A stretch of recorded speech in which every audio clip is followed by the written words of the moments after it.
Ang kwento ni Tomby. Ang kwentong ito ay hango sa totoong buhay. Mula ito sa isa nating tagapakinig. Karanasan ito ni Alton. Walang eksaktong taon. Probinsya ng Masbate. O kayong dalawa, ang aga-aga pa pero nakagayak na kayo. Saan na naman ba ang punta niyong dalawa? O ikaw Alfred, hindi ko na nagugustuhan niyang kahibangan mo ha. Kung saan-saang kagubatan at kabundukan na papadpad, kakahanap ng mga ligaw na hayop. E paano kung kayo naman yung maligaw? Pati kapatid mo madamay sa kalokohan mo? Wika ng ama nang makitang naghahanda ang mga anak para sa binabalak na pag-alis. Tatay naman, hindi po ito kalokohan. Naghahanda lang ako para kapag may sapat na ipon pang aral, mangunguna ako sa klase kasi marami na akong alam. Balang araw, magiging tanyag po akong wildlife biologist.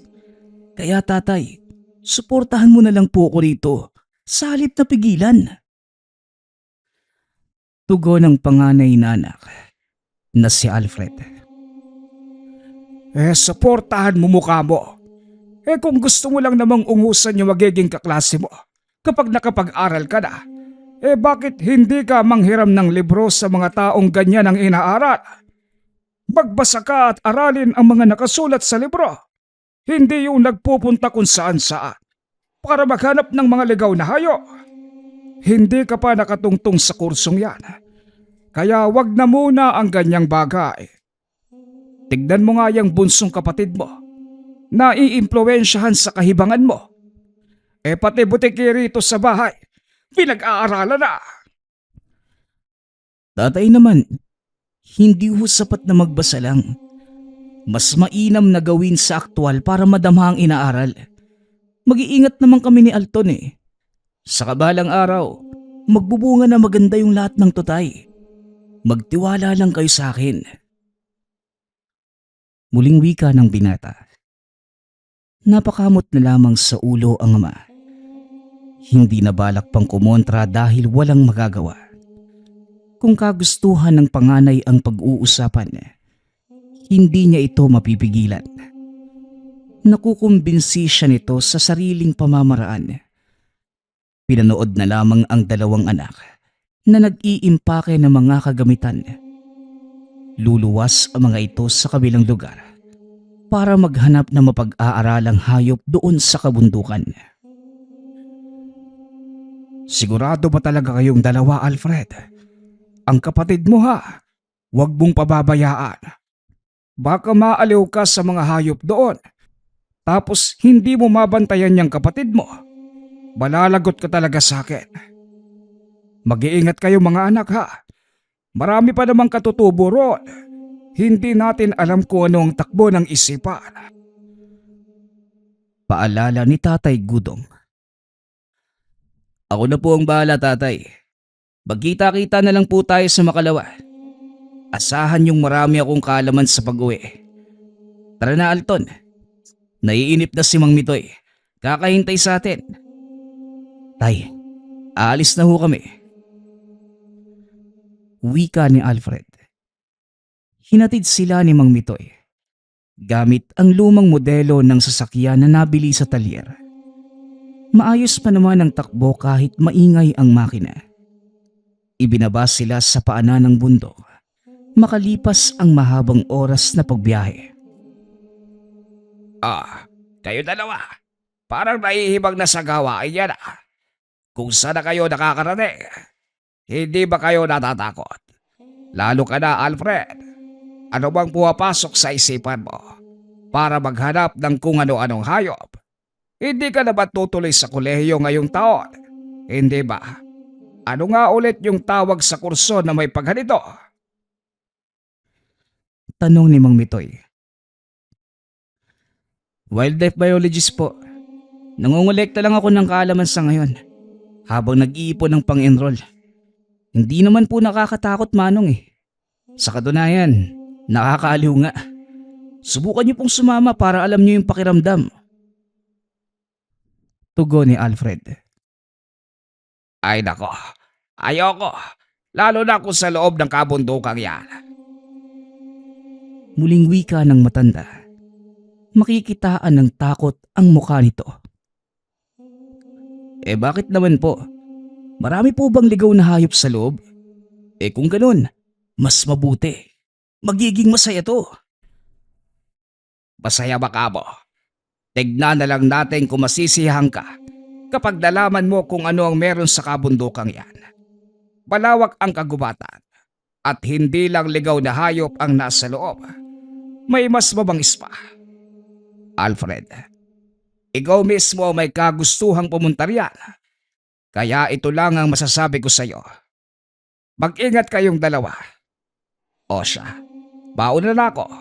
Babalikan ko kayo rito mismo paglipas ng 2 araw. Dapat alas 10 ng umaga nandito na kayo. Aalis na ako. Pamamaalam na matanda. Sa sinabi nito tungkol sa gubat, hindi maiwasan ni Alfred na matuwa. Wala pang ideya kung ano ang makakasagupa sa loob. Ngunit hindi na makapaghintay na may maitala sa daladalang listahan. Nakahanda na rin ang lumang kamera na gagamitin sa pagkuha ng litrato, pati ang papel na susulatan ng mga obserbasyon. Naglakad sila sa loob ng kagubatan. Ilang bundok na ang inakyat at binaba. Subalit wala pang natatagpo ang ligaw na hayop. Nang makaramdam ng pagod, napagpasyahan muna nilang magpahinga. Tanghaling tapat din ang mga sandaling yun, kaya't pinagkasya ang dalang baon. Kuya, parang naghahanap lang tayo sa wala eh. Ilang oras na tayong palaboy-laboy sa gubat na to, pero wala namang ligaw na hayop. Akala ko ba maraming usa at coyote rito? Kahit ibon nga wala akong mapansin. Wika ng bunsong si Alton. Alton, ang ganitong gawain, kinakailangan na mahabang pasensya. Maghintay ka lang, dahil mamaya sigurado kung meron tayong makukuha sa kabundukan to. Balay natin, may madiskubre tayong pagkakaguluhan ng lahat. Tugon ni Alfred. Pagkakaguluhan ng lahat? Iyan naman yung palagi mong sinasabi. Ilang bundok at gubat na yung pinuntahan natin. Mga ordinaryong hayop lang yung natatagpuan.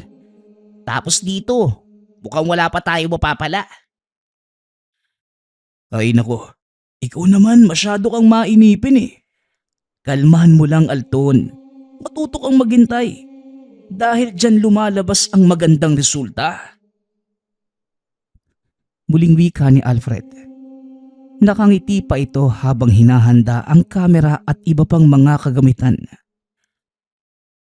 Bahala ka nga dyan kuya. Maglalakad muna ako. Aaliwin ko lang yung sarili ko. Bumalik ka kagad ha. Huwag ka masyadong lumayo. Baka mahirapan akong hanapin ka. Malawak pa naman yung lugar na to. Hoy Alton! Yung batang yun talaga hindi nakikinig ah. Wika ni Alfred. Naglakad si Alton sa kahit saang direksyon niya ginusto. Tahimik ang kagubatan. Walang naging sagabal sa paglalakwat siya. Marami itong kinalikot lalo na ang mga bulaklak at halaman na unang beses pa lamang nakita. Kung mga halaman at bulaklak na lang kaya yung balingan ni Kuya Alfred, mas may mapapala pa siya kasi. Ang gaganda ng mga to oh. Wika ni Alton. Habang tinitignan mabuti ang mga pinitas na bulaklak at halaman. Naupo ito sa tabi at pinagkabalahan ang mga yun. Ilang sandali pa ang lumipas. Napansin niya ang kaluskos sa hindi kalayuan. Naagaw ang atensyon, kaya't dahan-dahang lumapit upang alamin. Malayo pa ngunit nakakamoy na ito ng masangsang. Nang ilang metro na lamang, hindi na tumuloy si Alton nang makita ang isang kakaibang aso.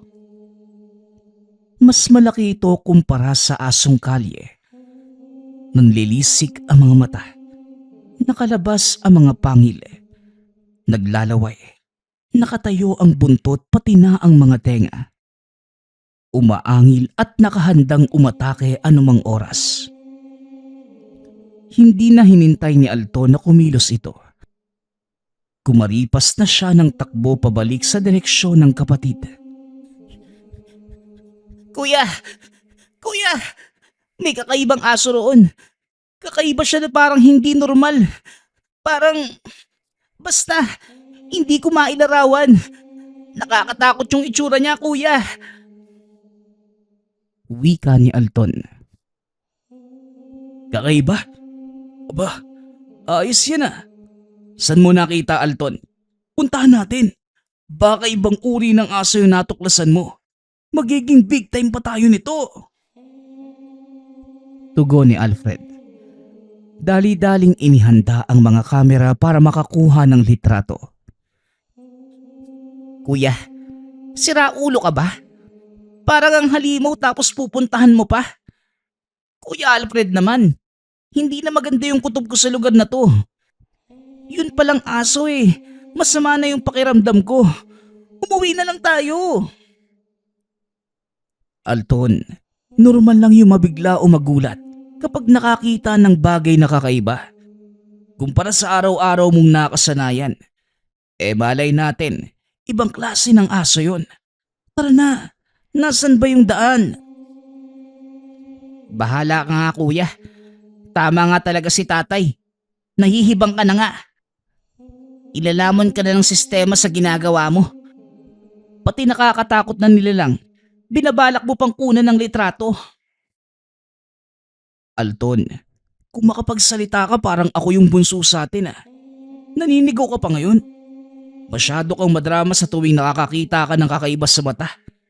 Pwede bang isaisip mo na maraming bagay sa mundo na hindi pa natin natutuklasan? Hindi mo pa nakita yung lahat kaya pakiusap lang. Kumalma ka.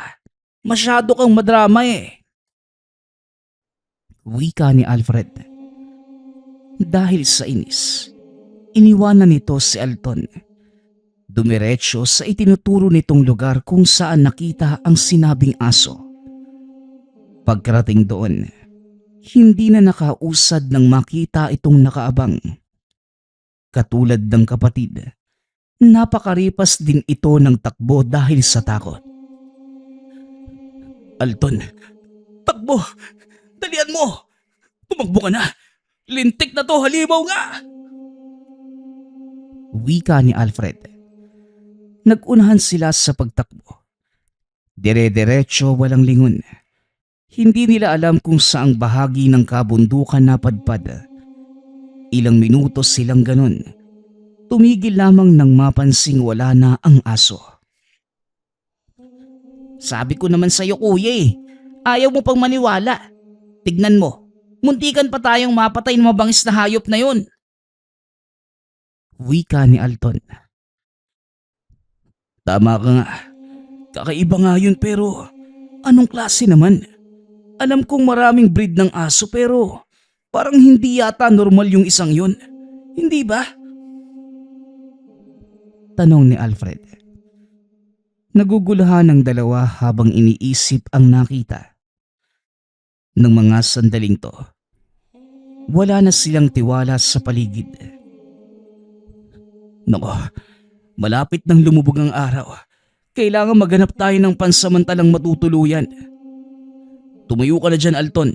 Subukan nating makiusap doon. Wika ni Alfred. Itinuro niya ang iilang barong-barong na nakita sa hindi kalayuan. Lumapit ang magkapatid. Ngunit hindi itinuloy ang binabalak na makiusap ng pansamantalang tulugan dahil sinalubong ng itak ng isa sa katutubo. Hindi sila maintindihan kung bakit pero dahil sa kilos, lumayo na lamang ang mga ito. Hindi pa nga tayo nakakapagsalita. Galit kagad sila. Isa na tayo hahanap na matutuluyan niyang kuya. Hindi pwede rito sa gubat. Baka hindi na tayo sikatan ng araw kapag bumalik yung halimaw na aso na yun. Tanong ni Alton. Subukan nating maghanap doon sa unahan. Baka sakaling may maawa sa atin eh. Tugon ni Alfred. Nagpatuloy sila sa paglalakad. Binaybay ang maliit na daan sa paanan ng bundok hanggang sa nakita ang nag-iisang bahay sa bandang yun. Sinubukan ni Alfred na tawagin ang may-ari, ngunit masyadong tahimik ang paligid. Kuya, pumasok na lang kaya tayo.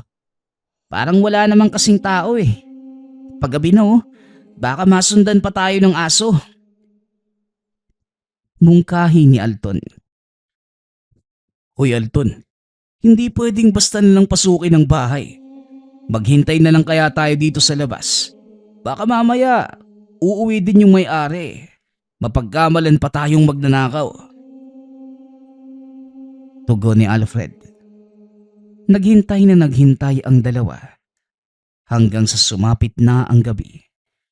Parehong nakaidlip buhat sa pagod kakalakad at kakatakbo kanina.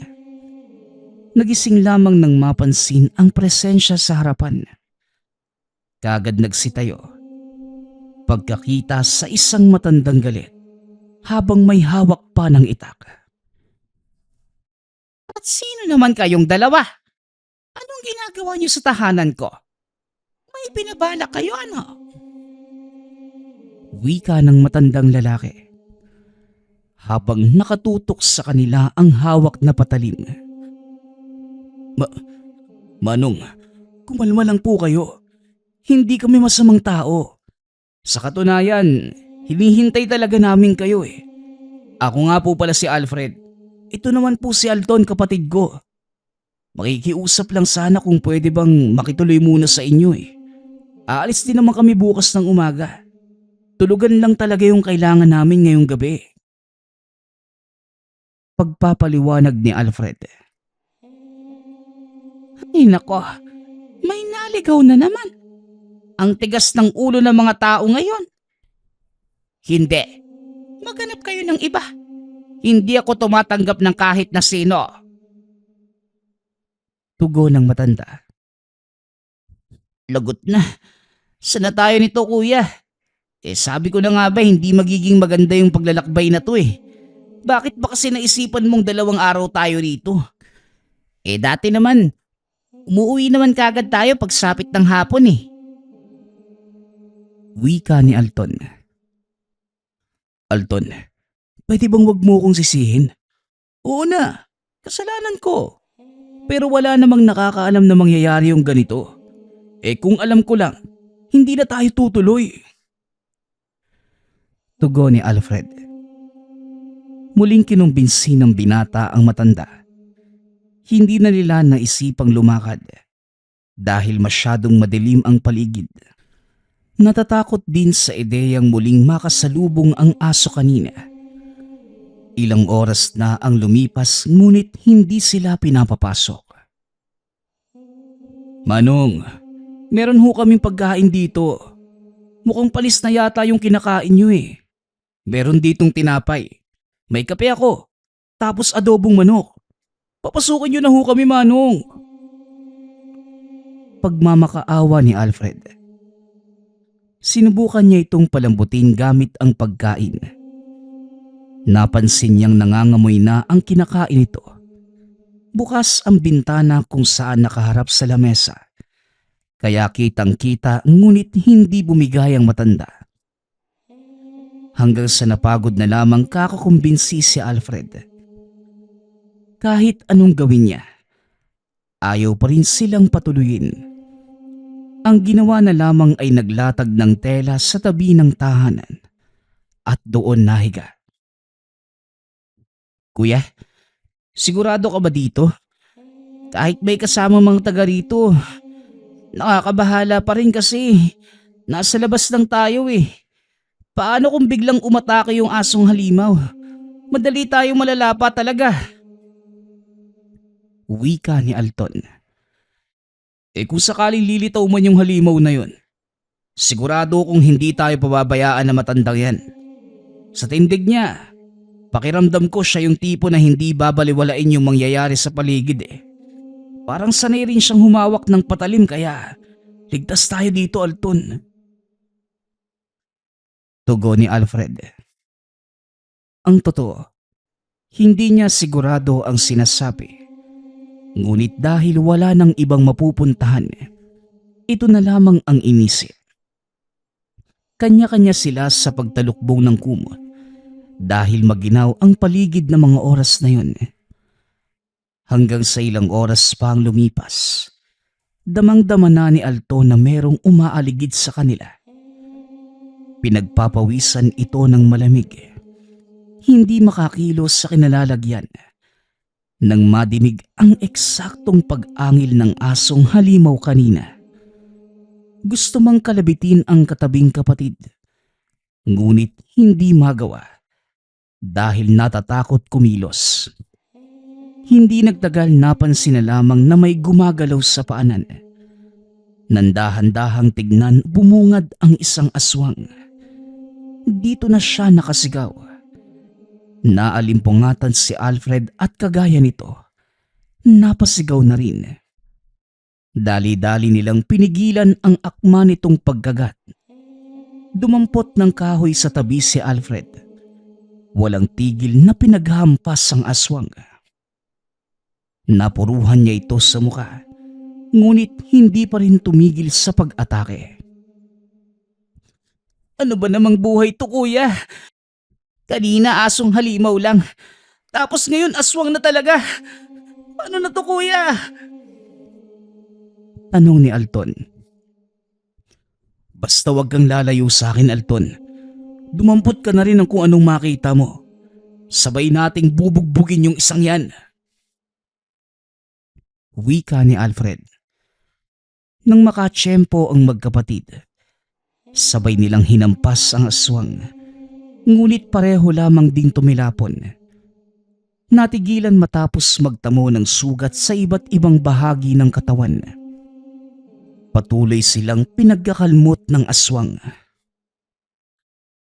Sa tingin niyo ba, madadaan sa paghampas ng kahoy ang aswang na yan? Inako, mga loko-lokong bata. Kung hindi kayo pumarito, wala sanang problema ngayon. Tabi! Wika ng matanda sa loob ng tahanan. Matapang nitong hinarap ang nilalang. Mahusay ito sa paggamit ng patalim na bawat tira ay natatamaan. Hindi tumagal ang aswang. Makalipas lamang ng ilang sandali, gumagapang na lamang ito sa lupa. Mahinang umaangil, iniinda ang mga natamong sugat. Sige na, pumasok na kayong dalawa sa loob at hintayin niyo ang aking pagbabalik. Wika ng matanda. Sumunod naman ang magkapatid. Hinatid ng tingin ang matanda na hila-hila papunta sa kahawayan ang nangihinang nilalang. Aba, ayos din yung matandang yun ah. Tutulong naman pala, pero ang tagal pang lumabas. Pinagalitan pa tayo. Hindi naman natin alam kung paano makipaglaban sa ganong klaseng nilalang. Wika ni Alton. Hayaan mo na, Alton. Ang importante ligtas tayo. Huwag kang mga likot dyan. Baka mas lalo yung magalit eh. Maupo ka nga dyan. Tugon ni Alfred. Habang hinihintay ang pagbabalik na matanda, pinasadahan ng tingin ni Alfred ang loob ng tahanan nito. Maraming mga dahon sa kung saan-saan. Mga balat ng hayop at iilang buto na nilalangaw. Mga kagamitan sa kusina na gawa sa kawayan at kahoy. Meron ding kapirasong telang nakasampay. Kuya, sinaunang tao yata si Manong no? Tignan mo nga naman yung bahay niyo. Parang yung nadaanan nating mga katutubo kanina. Pero sa tingin ko, Hindi naman siya miyembro ng anumang katutubo eh. Wika ni Alton. Tama ka. Kumpara sa nakita nating katutubo na nakatira sa malapit, naiiba nga si Manong. Pero wag na nga nating isipin. Umusog ka ron. Antok na ako eh. Tugon ni Alfred. Hindi na nila hinintay ang pagbalik na matanda. Parehong nakatulog at umaga nang nagising. Ngunit halos mahimatay ng pagdilat. Bumungad ang galit na mukha nito. Manong naman, kung makalapit ng mukha parang hahalikan mo na ako eh. Pwede niyo naman kaming hintayin hanggang sa magising. Bigla tuloy akong kinabahan. Wika ni Alfred. Samantalang si Alton naman, hindi makapagsalita dahil natatakot sa presensya ng matanda. Ang himbing naman ng tulog niyong dalawa. Sinong nagsabing pwede niyong gawin yan? Ang sinabi ko lang kagabi. Pumasok kayo at hintayin ako. Wika ng matanda. Parehong napaigtad ang magkapatid nang walang pasabing inihampas na matanda ang dalang itak sa mesang gawa sa kahoy. Yun lang. Wala ka nang magagawa. Nangyari na eh. Mahinang wika ni Alton. Kung ayaw niyo ho kami rito, aalis na kami. Bilisan mo na, Alton. Tugon ni Alfred. Nagmamadali silang lumabas, bit-bit ang mga kagamitan. Sinundan sila ng matanda at tinitigan. Ito na nga ho, oh. Aalis na kami. Hindi na kami babalik sa tahanan mo. Maraming salamat po pala sa pagpapatuloy sa amin, ha. Wika ni Alfred. Lumakad sila ngunit naging masama ang kutob nang mapansing sinusundan ng matanda.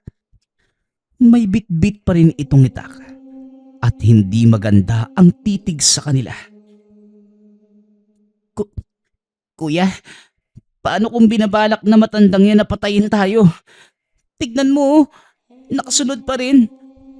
Kahit saan man tayo magpunta, naroon din siya eh. Wika ni Alton. Kaya mas binilisan ng magkapatid ang paglalakad.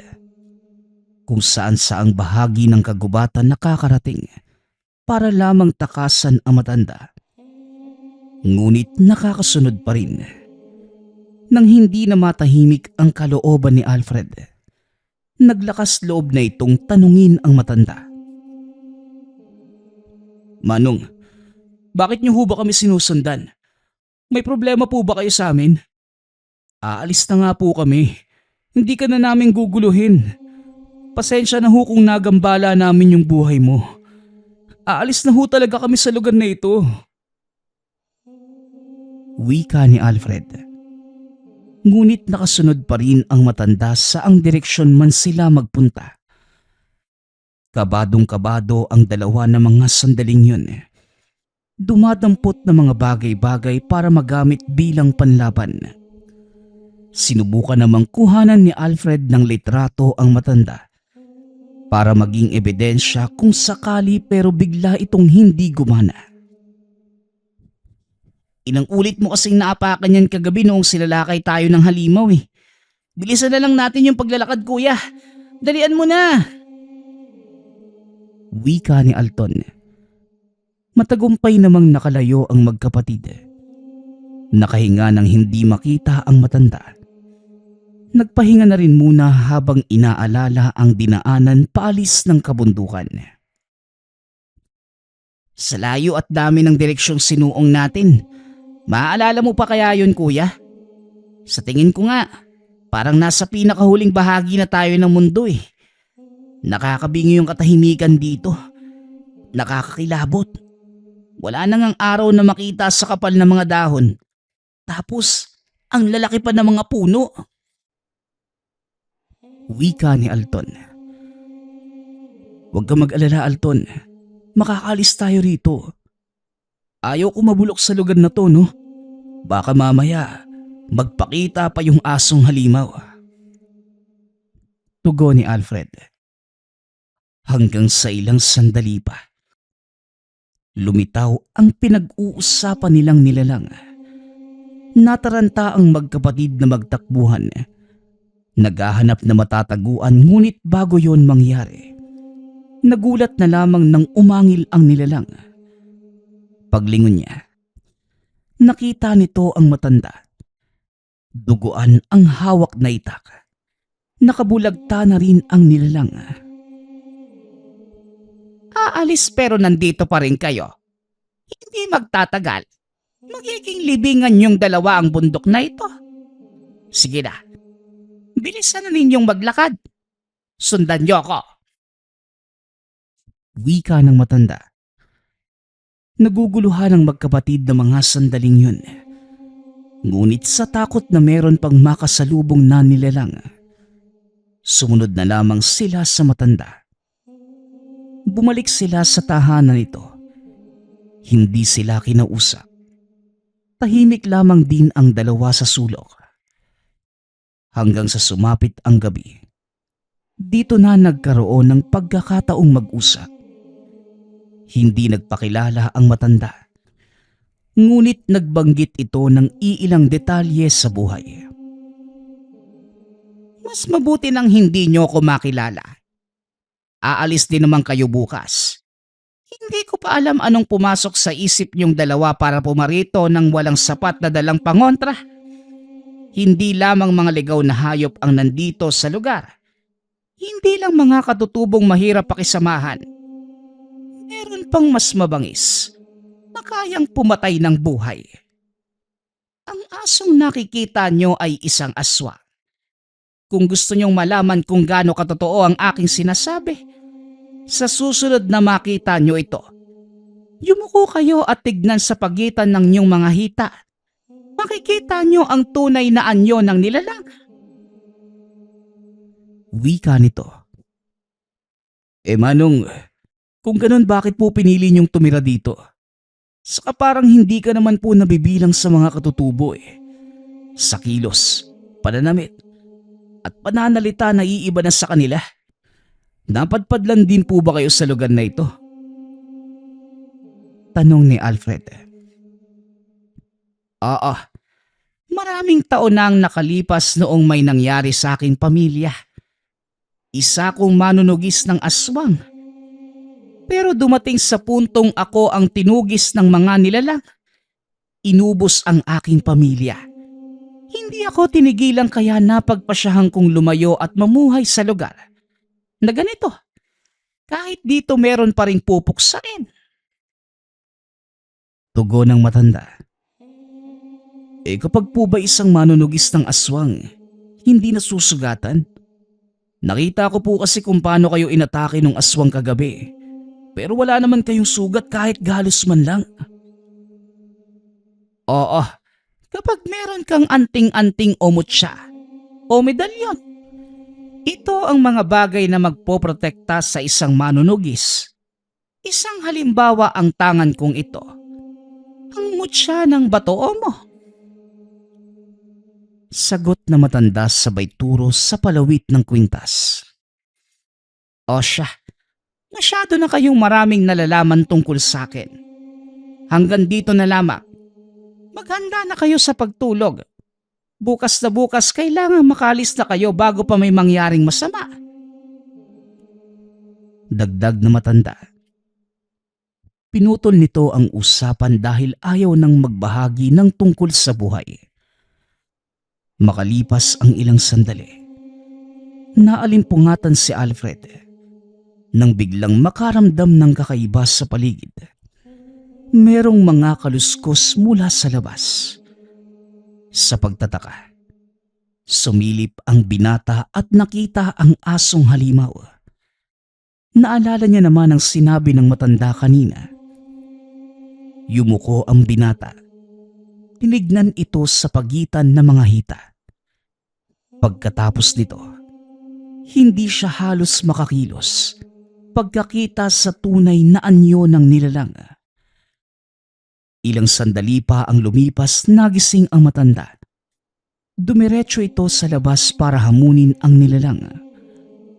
Nagtuos sila ng nagtuos. Hindi naman tumagal sa mga kamay nito ang buhay ng aswang. Dahil pagkatapos ng ilang beses na pagtaga, humandusay na lamang ito sa lupa.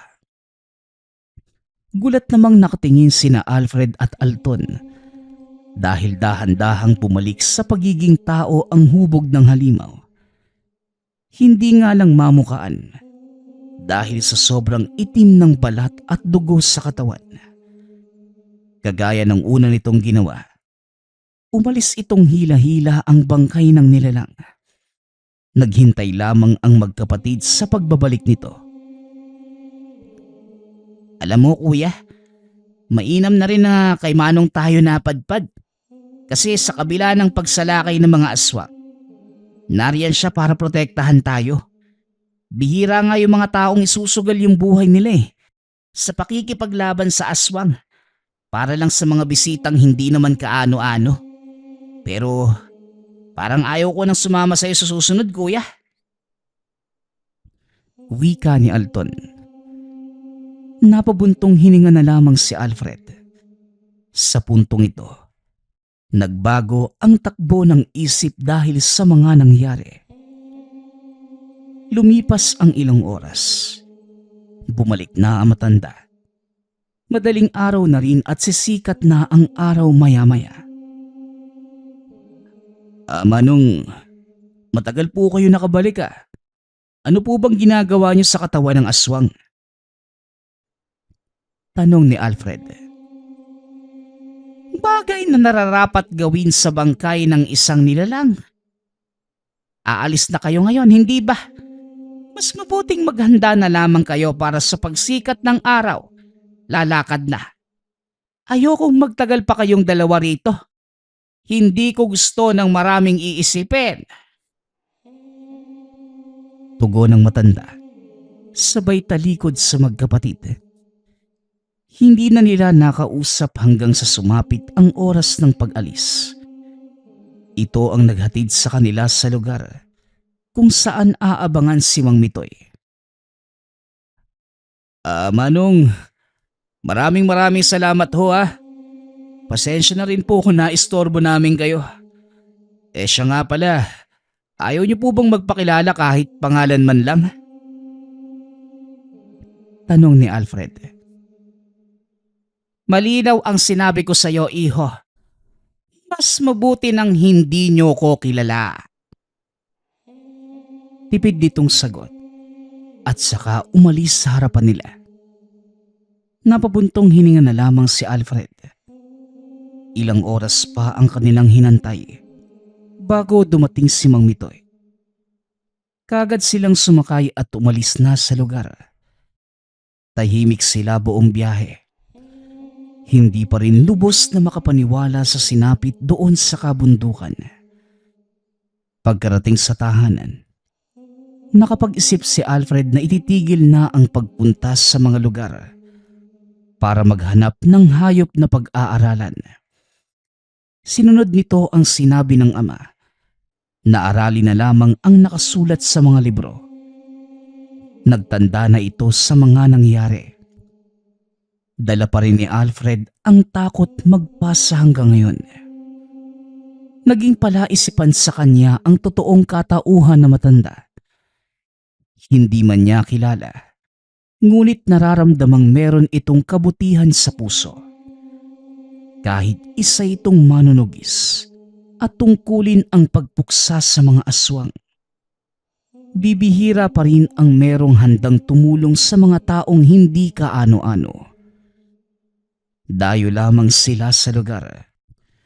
Ngunit inilaan ng matanda ang oras para mailigtas sila sa kapahamakan.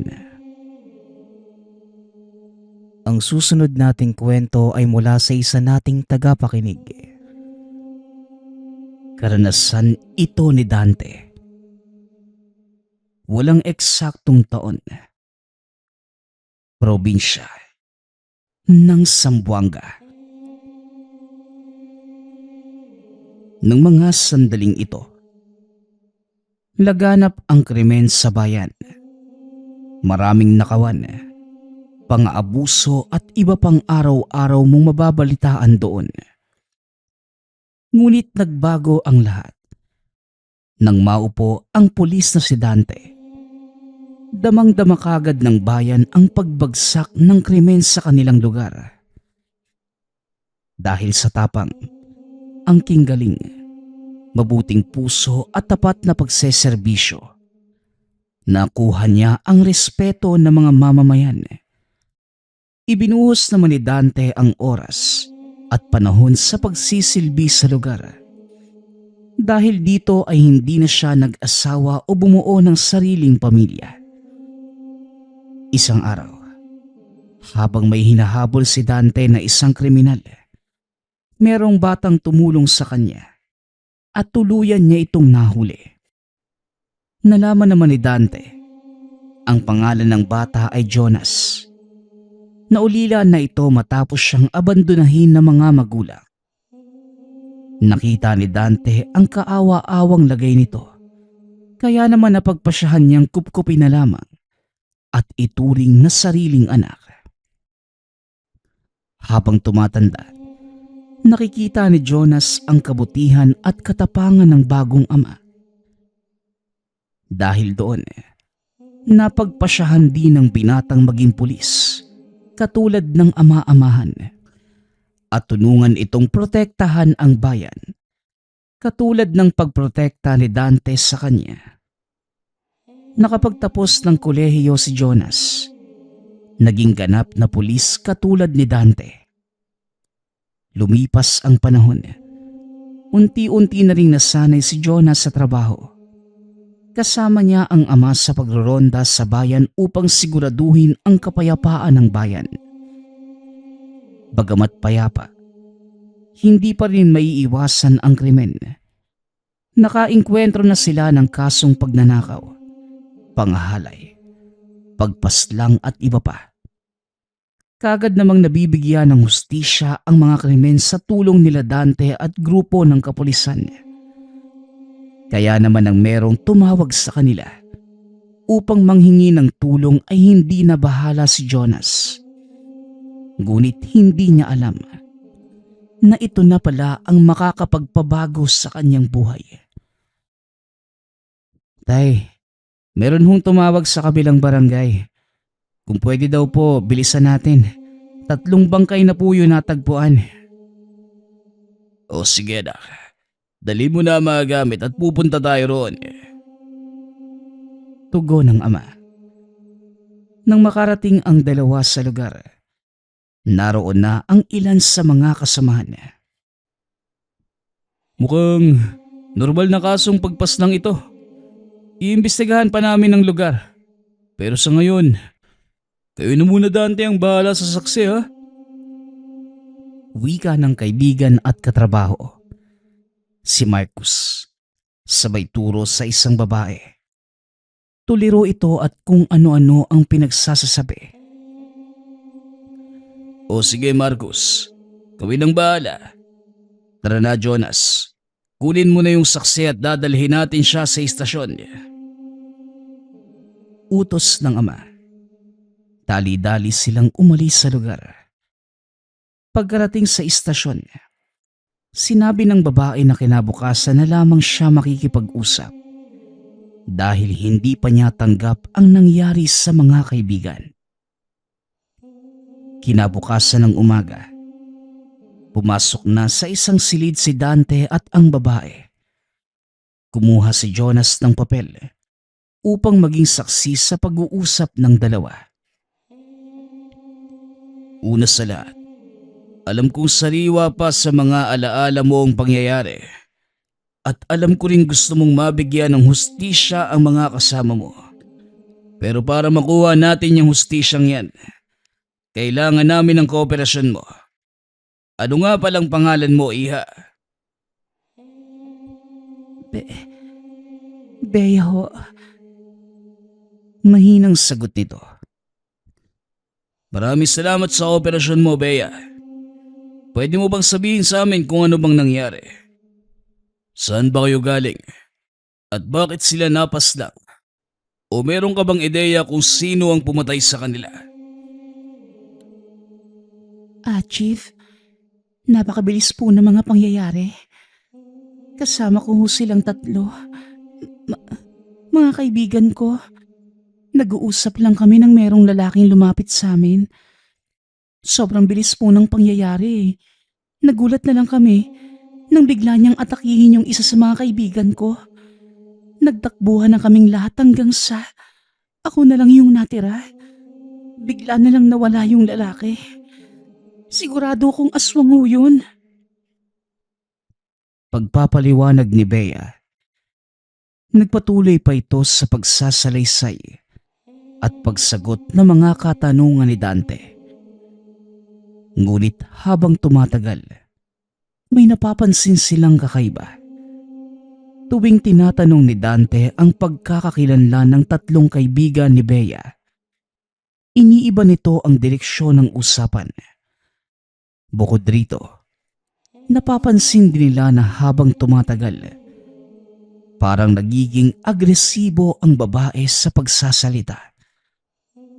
Nagmamadali na itong umuwi bago pa maggabi. Ngunit dahil hindi pa tapos ang usapan ay kailangan niyang manatili sa silid. Tinignan ni Dante si Jonas. Sumenyas ito na lumabas. Tumawag ng dagdag saksi at tulong kung sakaling merong mangyari. Kagad namang lumabas si Jonas at nagpatuloy sa pag-uusap ang dalawa. Palabas pa lamang ng pinto nang makasalubong niya si Marcus. Nasa labas ito ng silid na parang nakikinig. O Sir Marcus, ano pong ginagawa niyo dyan? Pwede naman po kayong pumasok sa loob ah. Ganun ba? Siya nga pala. Naasikaso mo na ba yung mga kaso kahapon? Tatapusin ko pa nga lang po ngayon eh. Pero kailangan po kayo ni tatay ngayon sa loob. Baka po pwedeng unahin po muna natin yung saksi. Kasi parang nagiging agresibo po yung babae. Wika ni Jonas. Pumasok na sila ng silid. Biglang nagsisigaw yung babae. Nagwawala ito. Ngunit tila takot at galit ang nararamdaman ng babae sa kabila ng pag-iingay. Kagad nila itong pinigilan. Ngunit kakaiba ang lakas. Bagamat tatlo na silang pumipigil dito ay hindi yun naging sapat. Naihagis nito ang mesa sa harap nila at tumakbo ito papalabas. Kagad naman itong sinundan nila Dante at Marcus. Samantalang si Jonas naman na ang naiwan upang humingi ng dagdag tulong at idokumenta ang mga pangyayari. Napakabilis ng babae tumakbo. Kaya kahit nasa sasakyan ng dalawa, bahagya lamang nila itong nasusundan. Bagamat medyo madilim ang paligid, nakikita nila ang pagbabago ng anyo ng babae. Unti-unting umitim ang balat. Humahaba ang mga braso at binti hanggang sa hindi na maging tao ang itsura. Napakapayat at haba ng kamay at paa. Matatalas ang mga ngipin at nakadapa na ito maglakad na parang hayop. Napatigil sila Marcus at Dante sa pagsunod. Nagulat sila sa nakita at parang hindi makapaniwala. Nagtinginan ang dalawa at nanguna na si Dante. Dahan-dahan niyang nilapitan ang nilalang. Ngunit tumakbo ito papalayo. Kitang-kita sa kilos at pananalita ni Marcus na gusto na nitong umalis. Ngunit para kay Dante, kailangan nilang sugpuin ang nilalang bago pa dumami lalo ang mabiktima nito. Wala na yung halimaw, Dante. Tingin ko, isa nga yung aswang. Umuwi na muna tayo bago pa yung bumalik ulit. Wika ni Marcus. Yun na nga eh.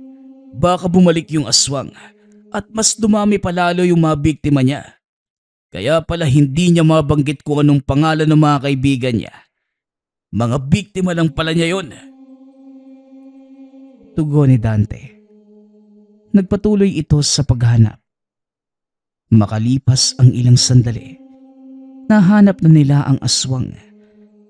Kaagad itong binaril ni Dante, ngunit hindi ito tumigil sa pagsugod sa kanila. Nakipaglaban si Dante sa nilalang samantalang si Marcus naman nanginginig sa takot at hindi makakibo. Ano ka ba, Marcus? Magpakalalaki ka nga at gawin mo ang trabaho mo. Tayo ang tagaprotekta ng bayan. Huwag kang tumunganga lang dyan. Ikaw ang may gusto niyan, pare. Sinabi ko na sa'yo na umuwi na tayo. Pero inuna mo pa yung kayabangan mo at pagmamataas mo. Pagod na ako na palagi kang pinupuri ng iba. Samantalang hindi nila nakikita na kung hindi dahil sa amin, wala ka sa kinalalagyan mo ngayon. Huwag kang mag-alala, pare. Papatayin ko yung aswang pagkatapos niya sa'yo. Tugon ni Marcus. Hindi makapaniwala si Dante sa revelasyon na ganun pala ang tunay na kulay ni Marcus. Samantalang si Jonas naman, kaagad hinanap ang ama at si Marcus. Habang si Dante naman, natagalan dahil nilalabanan pa rin ang aswang. Kung saan-saan sila napapadpad, habang si Marcus ay nanonood lamang sa kanila. Nang madinig ni Jonas ang pagputok ng baril, natunton niya ang lokasyon ng dalawa. Habang papalapit pa lamang si Jonas upang tumulong, nagulat ito nang makita ng mismong dalawang mata na binaril ni Marcus si Dante. Ay, pasensya na, Dante. Hindi ko sinasadya. Pero maganda na rin na mawala ka na para hindi na lumaki pa yung ulo mo. Paalam. Wag. Sinubukan pa ni Jonas na pigilan ang pangyayari. Ngunit huli na ang lahat. Natamaan na sa dibdib ang ama at kagad itong namatay. Jonas, maniwala ka. Aksidente lang yung lahat. Malikot kasi si Dante kaya siya yung Sinungaling ka. Narinig ko ho yung lahat. Nadinig ka namin. Nagdala ako ng mga kasama at nakita namin ang lahat. Hinding-hindi ka namin mapapatawad. Kinasuhan nila ng kasong pagpatay si Marcus. Ngunit kahit nabigyan ng hustisya ang ama, hindi yun naging sapat para kay Jonas. Nawala na ang nag-iisang pamilyang itinuring niya. Kahit habang buhay na mabulok si Marcus sa kulungan, hindi na nito maibabalik ang buhay ng ama.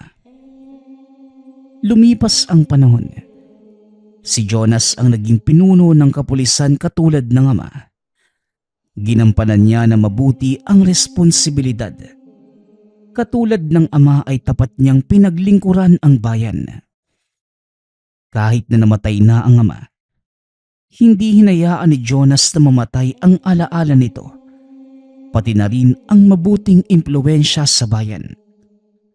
Ang tanging paalala lamang ni Jonas sa mga nakikinig, bagamat dapat tayong mag-ingat sa mga aswang, dapat mas maingat tayo sa mga itinuring nating kaibigan. Dahil minsan, mas masahol pa sila sa isang aswang. Nagpapasalamat nga pala ako sa lahat ng sumusuporta sa ating channel. Nawa ay patuloy niyong suportahan at pakinggan ang ating mga kwento. Hanggang sa muling pakikinig. Paalam.